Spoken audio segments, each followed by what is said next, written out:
Bitcoin's price has been crashing aggressively and there's people freaking out. But one of the things that you can do right now is simply to take a deep breath and go look at the actual on-chain data. On-chain data is one of the most important data sets in the world because it cannot lie. All it shows you is exactly what is happening in the Bitcoin network. Ultimately, if we're talking about public stocks or commodities or real estate, there's all sorts of lack of transparency and you don't get real-time information.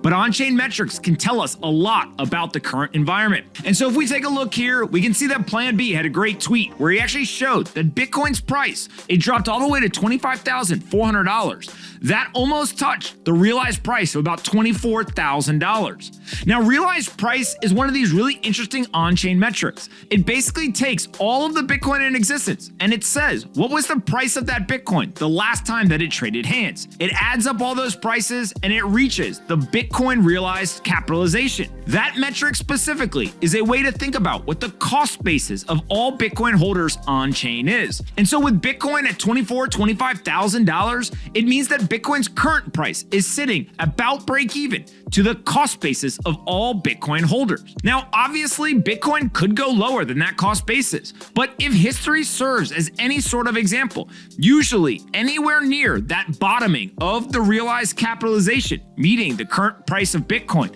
that tends to be a great sign that we are somewhere near the bottom. Now, I wouldn't trade off of this advice. I actually, no matter what happens to Bitcoin's price, don't do much things different. I simply continue to personally dollar cost average into the asset.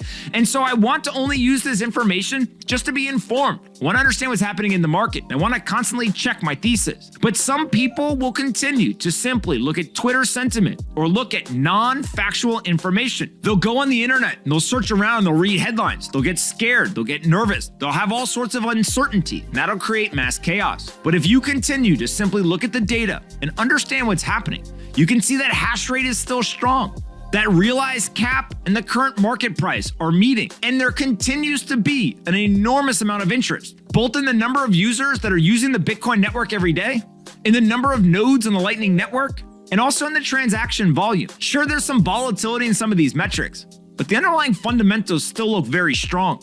And so as price crashes, you have two ways to look at it. One is through a fearful perspective where you think the world is ending. The other is through a positive perspective, an optimistic one, in which maybe there's opportunity everywhere. Hey you, did you like this video? Great, we make 5 of them a day and post them here on this channel. Make sure you subscribe, like the video, and see you next time.